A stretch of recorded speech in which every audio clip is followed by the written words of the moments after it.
Swayam Prabha. Digital India. Educated India.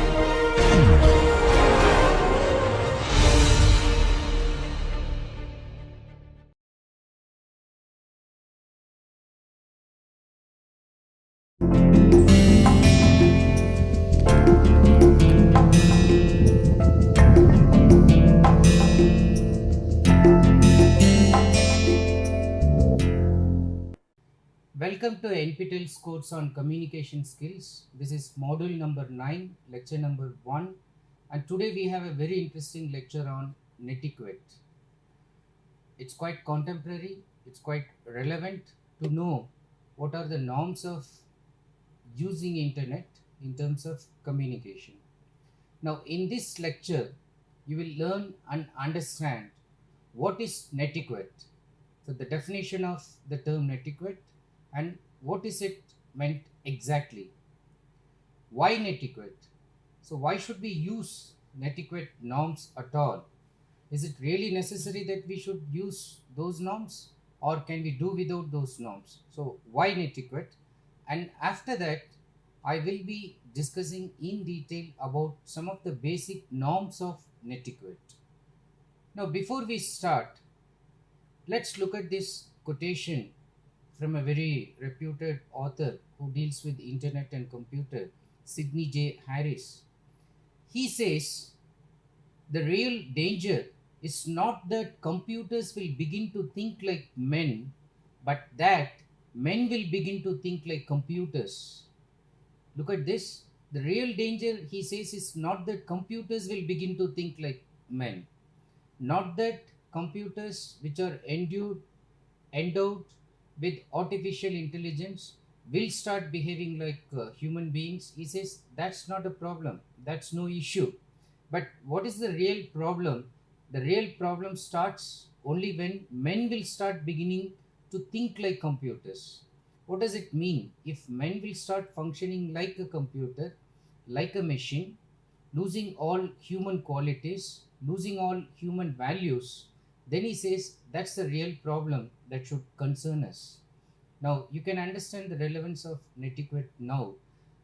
Why netiquette is important? Because if men will start behaving like computers, he will not follow these netiquette norms. To remind human beings that even while using internet for communication, one should still remember the human values and should not behave like a machine. We need to remind human beings again and again some of the norms which are relevant for netiquette. Now, before we go to the norms, what is netiquette? Netiquette is a portmanteau word. What is a portmanteau word? Portmanteau word is just like a portmanteau suitcase. It's combined of two parts. Two words combined together and then made into a single word, and it gives a single meaning.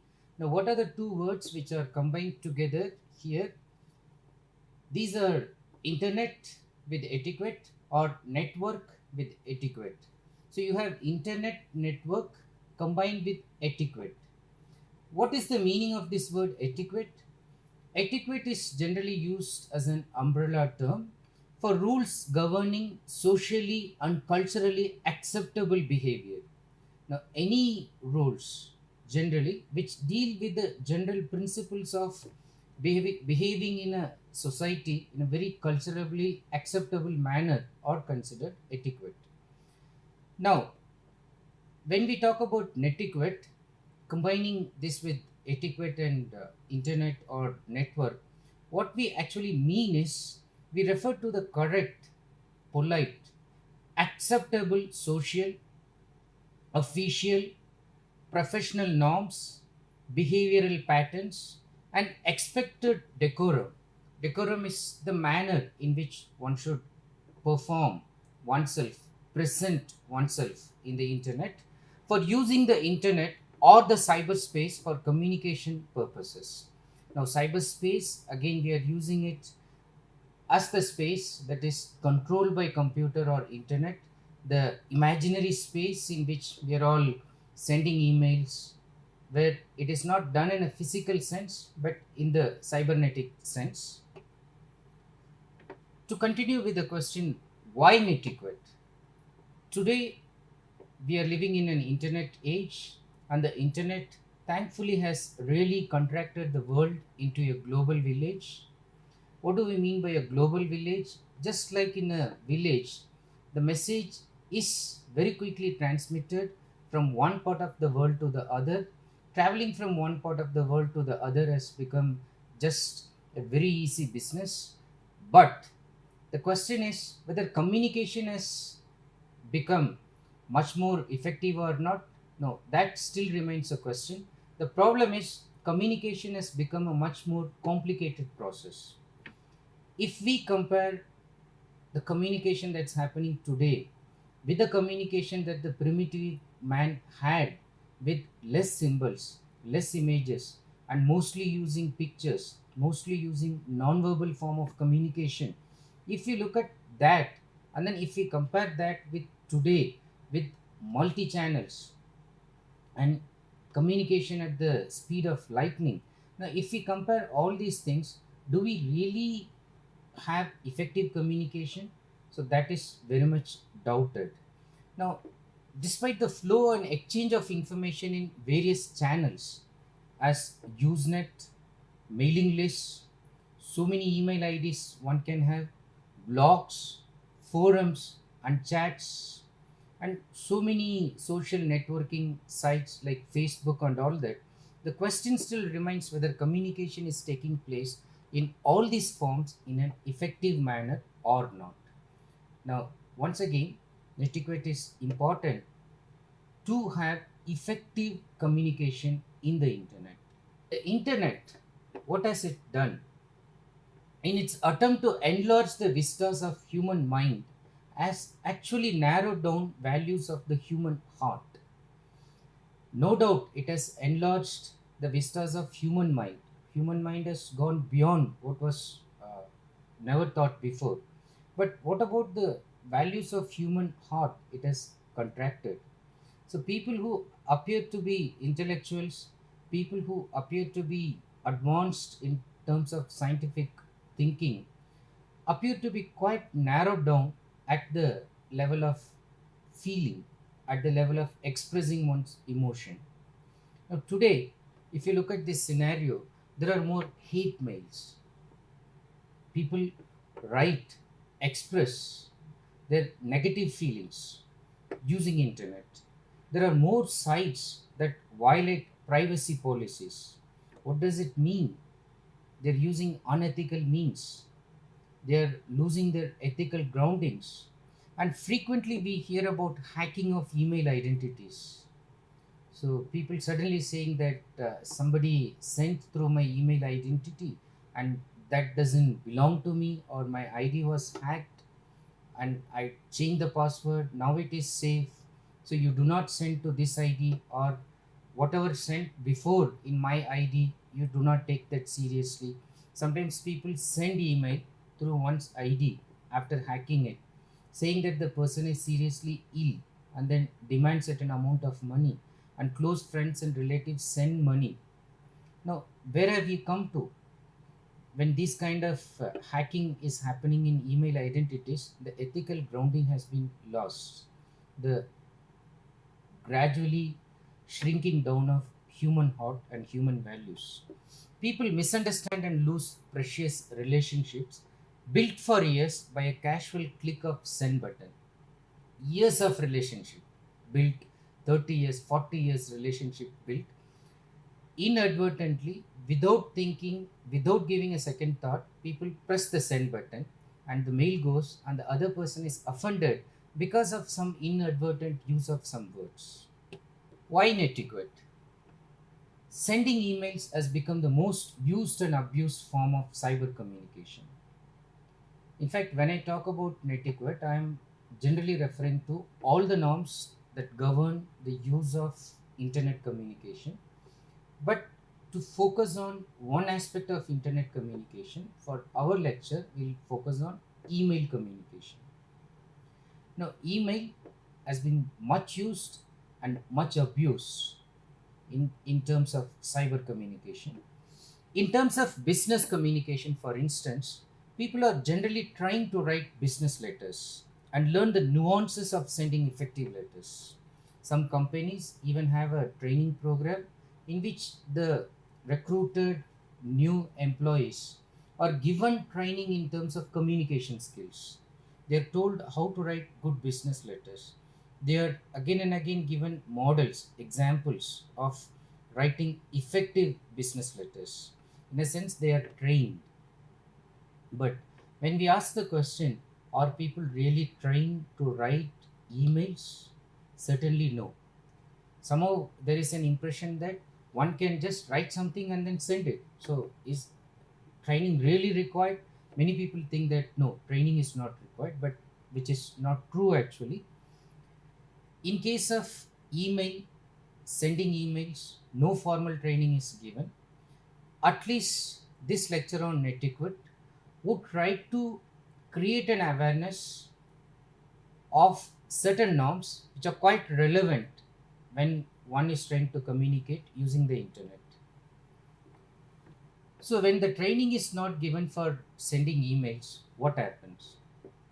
Emails are thus written in an impromptu manner, without any proper plan, without the norms of writing a letter, without thinking of a beginning, middle, and end, without thinking of a subject line.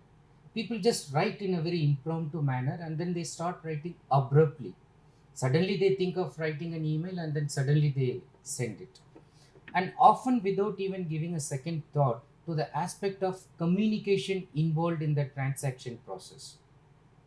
People think that it's just sending, but communication, as we understood from the previous lectures, is a two-way process. It's not just sending, it's also receiving and then getting positive feedback. So people do not think of the transaction process involved in this and then they send it in a very impromptu and hurried manner. What happens? The result invariably is miscommunication. When there is miscommunication, there is total anarchy. There is no order in terms of communication. People misunderstand each other. They ruin the relationships. They ruin the business practice that's been going on for decades. And all of a sudden, just because of one email, everything is closed. Everything comes to a defunct state. So, this is the reason why I'm telling again and again netiquette is quite important and relevant. Now, this kind of miscommunication could be possibly avoided if people learn, understand, and follow simple norms for communication in cyberspace. In the following slides, I'm just going to discuss about some of the simple norms, but nonetheless, they are the basic norms. Anybody who would like to make internet communication using email effective should follow these norms. Let me begin with the most important and the most simple of all the norms. Do not forget that the receiver is a human being. Now, this looks sometimes ridiculous, and sometimes people think that, oh, don't we remember that all the time we are sending to a human being? As I said at the beginning in the introductory quotation, we tend to think, but then we consciously do not think, we often forget. We often do not even realize the fact that we are sending it to a human being. We often think just before we are sending, just because we are sitting before a machine, before computer, we also tend to reflect that mechanical attitude in sending that. So do not forget that the receiver is a human being. Often, when people type a message on the computer and mail it using the internet connection, they tend to forget this aspect that the other end also there is a person who is sitting who is a human being. So, what do people do? People write curt messages, hurtful messages that can hurt the sentiments of the receiver. No polished words are used, no courteous remarks are used, no proper salutations are used, there's no proper complimentary close. Now, what happens? It looks very curt, very rude, and the other person feels offended. Now, beyond the blank computer screen, one needs to empathize with feelings of the receiver. What do I mean by empathize? Empathizing is feeling into. One should get into the shoes of the other person.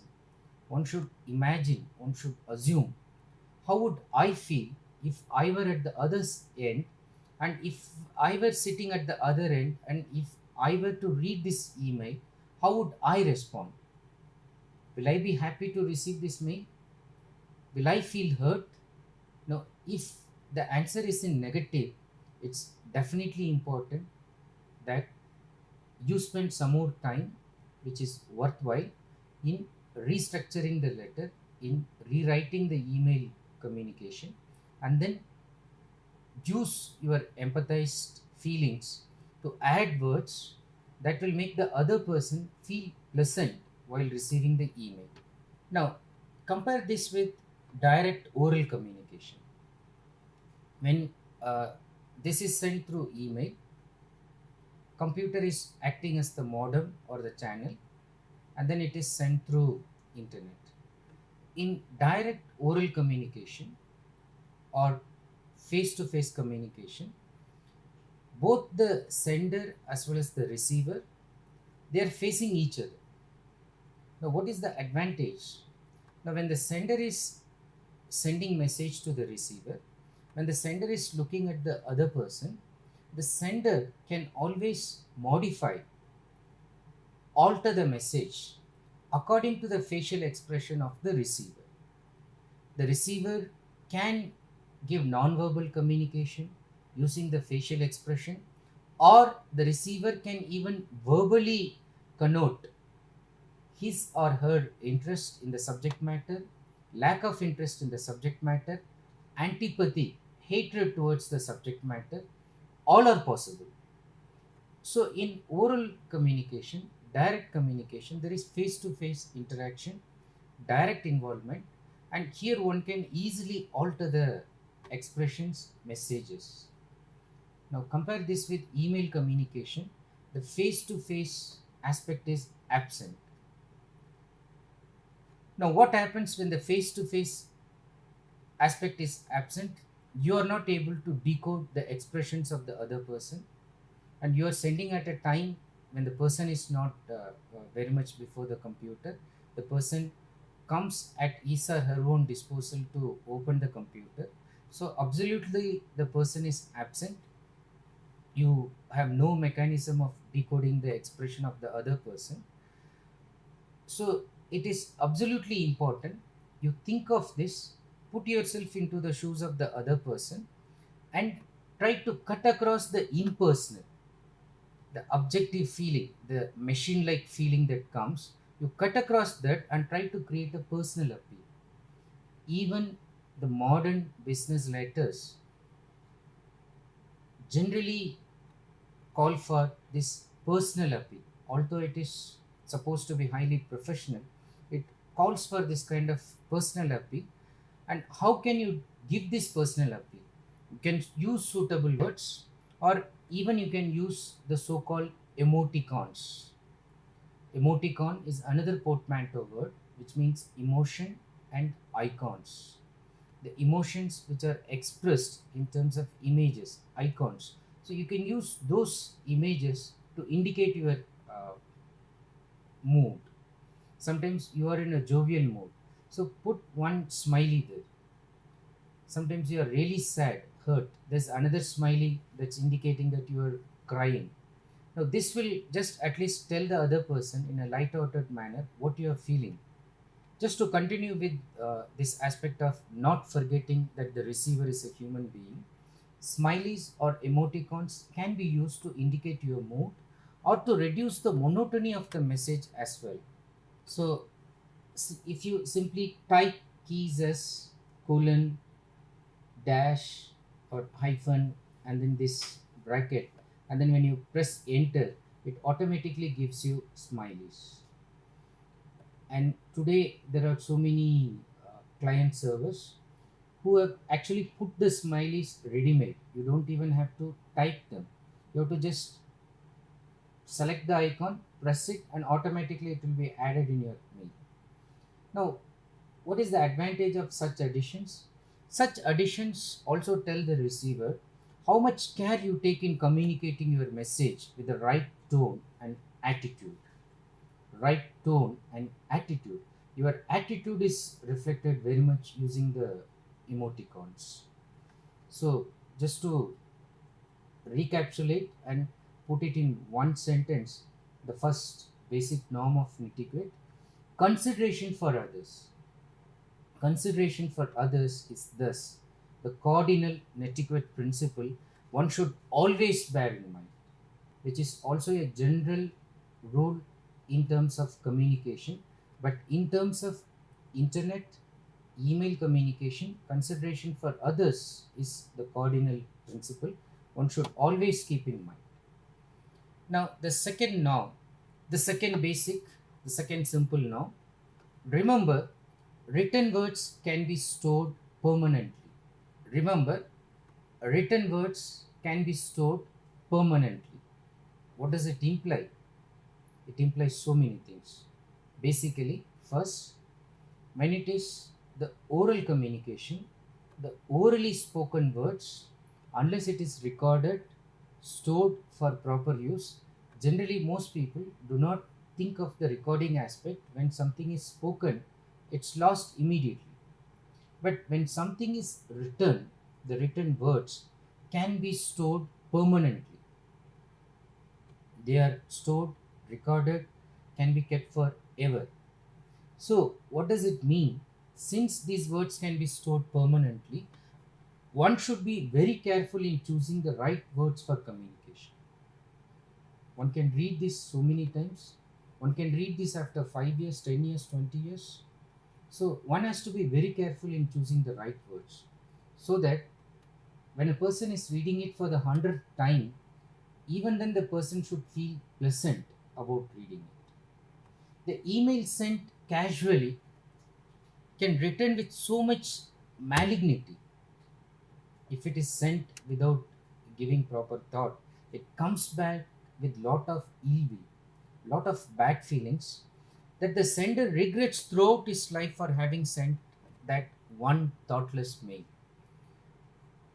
The sender sends it in a hurry, thinking that nothing will happen. The other person is offended, sending that with ill will. Lot more hurtful words have been added, and then the sender regrets for a lifetime that why didn't I send another 2 3 minutes extra to modify my words so that this miscommunication could have been averted, could have been avoided. The next now, ironically, the receiver controls the sent email. Note this: ironically, the receiver controls the sent email. Why do I say ironically? It's ironic because generally we think whenever we do something, whenever we initiate an action, we always think that we have control, absolute control over that action. Now, here it is ironic, it's conversely the opposite that happens. Once you send the email, you have no control over your emails once you press that send button. Once sent, ironically, it is the receiver who has absolute control over your mails. You don't have any control. So, the receiver decides. You do not decide. The receiver decides, even if you have requested the receiver that the mail should be deleted immediately, but it is the receiver who will decide whether to delete or store the mail for future use. The receiver can even tell a lie to you by saying that, yeah, yes, of course, I deleted the mail, but keep it and then use it after 10 years, much to your embarrassment.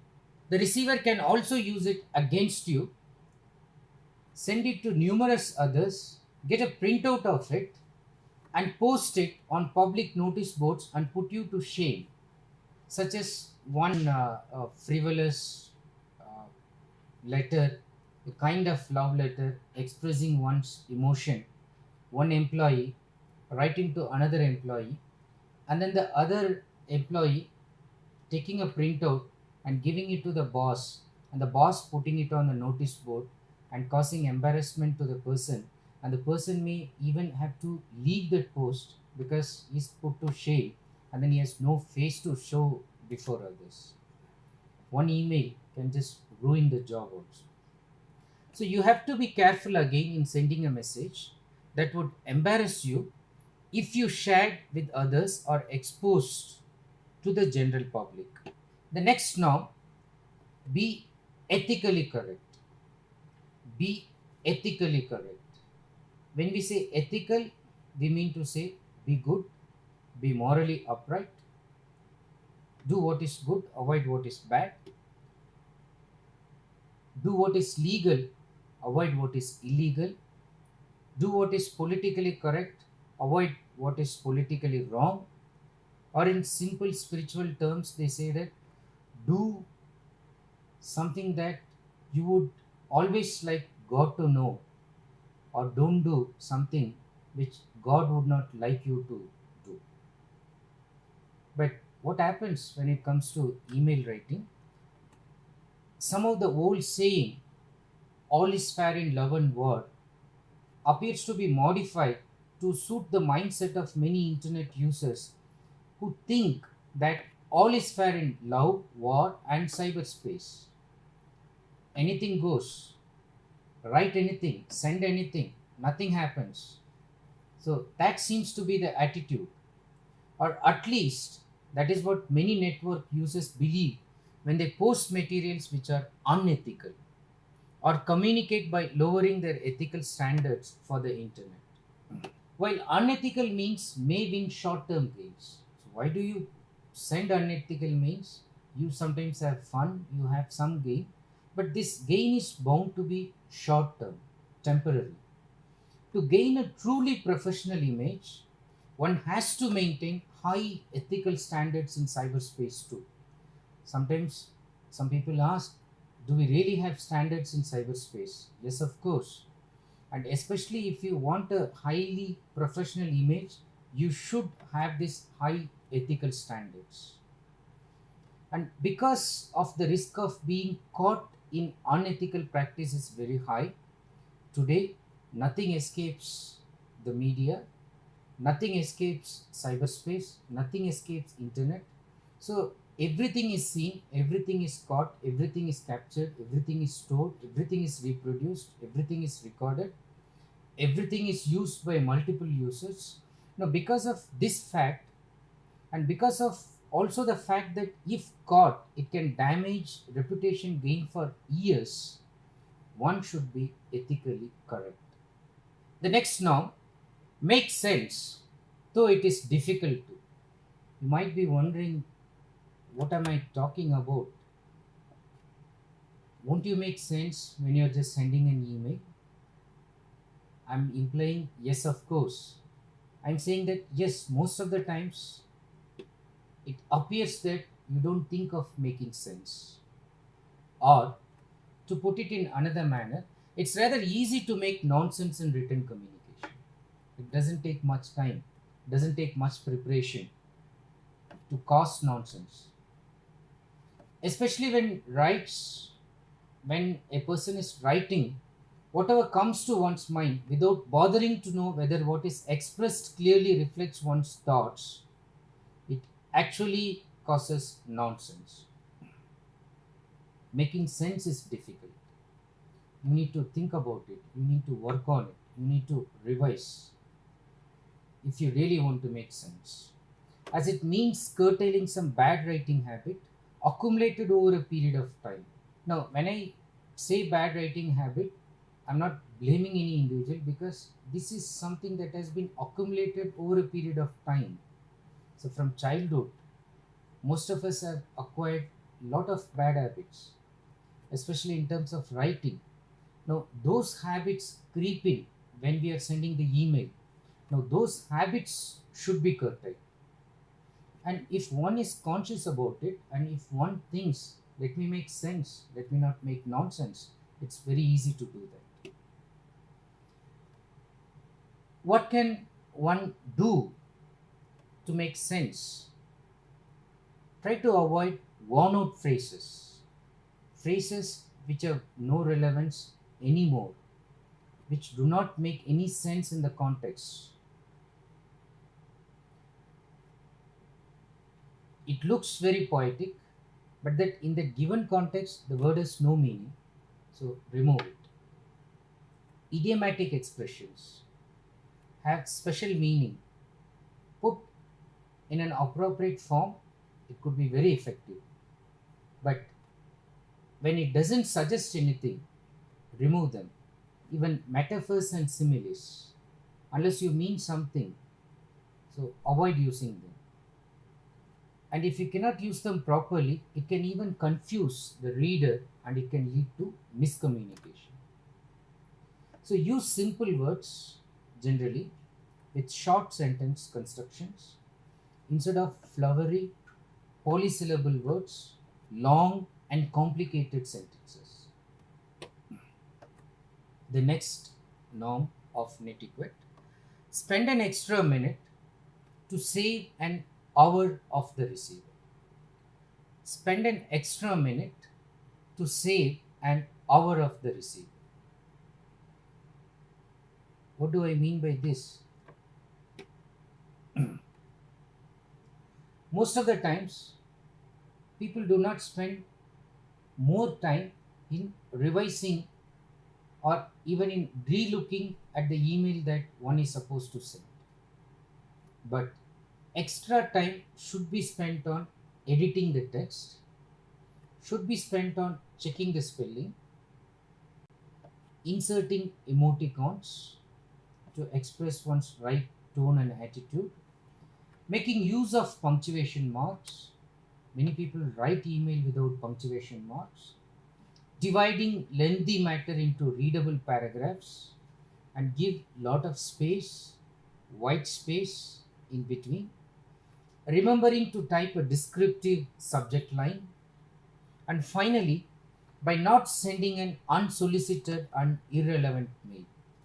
Now, let us briefly look at each of these aspects in the following subheadings.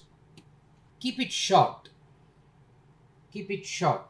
In fact, generally, as a communication principle, we say that you keep it short and simple. As far as email is concerned, first remember that you should keep it short. When I say short, I mean to say that keep your emails focused in content and short in length. Focused content and it's short in length. Why it is important that it is short in length? Because people generally do not have time to read long mails. There are people, when they open it and then when they see lengthy mails, they just delete it. They don't have time. Or when they know that such a person, so and so, will always send lengthy mails, they develop an attitude, a negative attitude, of course, against that person's emails, and some people even put that under spam folder. So the lengthy mails generally are not read. So the thumb rule is that if you cannot convey an idea effectively in a short paragraph, you can never do the same in a long essay. If you really want to show that you are skilled in writing, your skill is not in writing many number of words, showing that you can write lengthy paragraphs, but your skill is in showing that you can write short, concise, precise sentences with clarity, with focused content, and you can express your ideas succinctly, clearly within that small, short content, not in writing lengthy emails. But in case an email has to be significantly and justifiably lengthy owing to the nature of the subject matter, some legal document, some official transaction, it has to be lengthy because it has various components. So deliberately you need not prune it, deliberately you need not make it short, which has to be justifiably lengthy. Then what you can do, you can use subheadings, which means you are dividing the long lengthy one into small paragraphs, and not only making them into small paragraphs, but you are also giving a heading, small heading, combined with the paragraph divisions, and spaces in between paragraphs to make it easy for reading and understanding. If it is crammed without any space, and if more spaces are given, and if you look at both document, the one that has more spaces will definitely get the reader's attention. So it is important that if required, you still write lengthy emails, but then you use subheadings, you use paragraph divisions, and you keep lot of spaces. Now the next important norm, and in a sense it's a very important norm, pay attention to subject lines. Pay attention to subject lines. Now, I can tell, as far as email is concerned, I can tell a person, tell me the subject lines that you keep sending. I can tell you who you are. I can just look at the subject line and then tell what kind of a person you are. What does it mean? Subject lines, apart from describing the inner content of the matter, have much to do, much to tell about you as a person, whether you are sloppy, whether you are casual, whether you are a flippant person, whether you are uncouth or sincere, serious, meticulous, thorough in giving details, dedicated, professional, sophisticated, and stylish. I can understand all these things just from the subject line. Now, having said this, the worst subject line that an email can have is no subject. This is the worst subject line that an email can have, that is no subject. Now, what do I mean by no subject? That is, the email is either sent in a hurry without subject line, or the subject is just not thought of. The person doesn't bother to give a subject line. Now, in both cases, the sender is unmindful of the precious time the receiver has to send in opening, reading, and understanding the subject, and quite often realize that it is an irrelevant message that needs to be deleted. So the subject should clearly express the content at the outset, giving freedom to the receiver to exercise an option of opening the mail or deleting it. But this does not mean that you will use very tempting and tantalizing subject lines like free holiday trip to Florida, open and become Bill Gates, stay young forever. No, don't use such subject lines unless you mean something serious. Nor should you overemphasize the subject by capitalizing them or by creating a false sense of urgency. Now, as the story goes, the employees of a reputed computer manufacturing company never responded to their manager's emails immediately, despite the standard subject line, urgent, matter, respond immediately, all in caps. All the mails he sent all have this message. Now, what happened? The employees simply lost feeling about this sense of urgency because all the mails carried this in capital letters. So be mindful about it. Use short descriptive phrase for the subject line indicating the gist of the email. If it is a meeting, so subject lines are very, very important, and it's very important that you use a short descriptive phrase for the subject line indicating the gist of the email. If I would ask you before you send an email, if I were there to ask you, how would you describe your email in a single word, or at least in 2 words? So you would say buying something, requesting something, asking somebody to do something. Now just mention that in the subject line. Sometimes it may be an invitation, sometimes it may be information, informing people to do something. Now let everything come on the subject line in a capsule form, in a word, in 2 words, or in a small short phrase. You do not have to worry about writing grammatically correct sentences on the subject line. In fact, you can omit prepositions, articles, and then just use the main words or the keywords or the head words. Those words will communicate the ideas very effectively. Now, look at the example. In case of convening a meeting, and if you are the person who is responsible for inviting all and you are convening the meeting, now what should you do? Mention the time, date, and venue in the subject line itself. I'm giving an example of a localized context in within IIT Kanpur environment. Look at this: DPGC meeting, 21st June 2011, 10 a.m. FB 620. Now, all the people in IIT Kanpur will understand DPGC implies for the department's postgraduate committee, and it has a meeting to be conducted on this particular month, date, day, year, time, and FB. Everybody understands it's the faculty building, the main building where faculty and their offices are there. So they know it very well when this is given on the title itself. Now, what is the advantage when it is on the subject line? People can very quickly know, okay, there is a meeting and the meeting is to be held on this day at this time and this is the venue. Now the person can decide whether I should read the agenda of the meeting, whether I should know what is there in the meeting, or the person can simply think, oh, 10 a.m. I have a class, I have another appointment on the same day, I won't be able to go to the meeting. And the person can also decide, if it is relevant, if he is a very important member in the meeting, to send a reply saying that the person won't be able to attend the meeting, or even requesting the concerned person that the meeting may be postponed or slightly rescheduled according to the time of the person.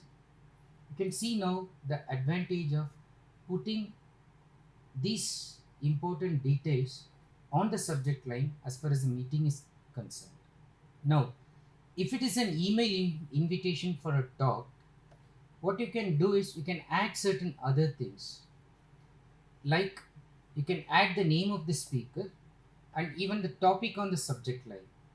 You don't have to mind that sometimes the subject line is becoming lengthier than what I said, just should be a phrase or 2 or 3 words. In this case, putting the name of the person and the subject, these two items are the ones which are going to attract the audience. So in this case, you can just mention the topic, talk on cybernetics.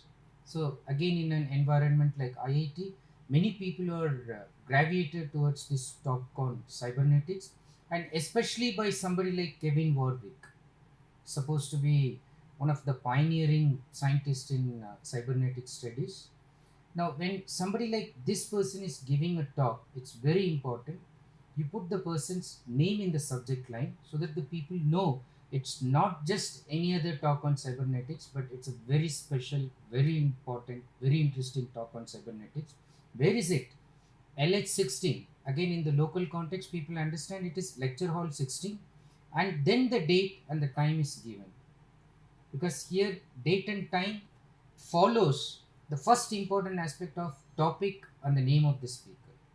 Then, doing this, you will be actually helping the receiver to have a very quick idea about the mail even without opening it. So if you quickly recapitulate what I said about subject lines, I said at the beginning that they are very significant, and the worst form of a subject line is something that is going as no subject.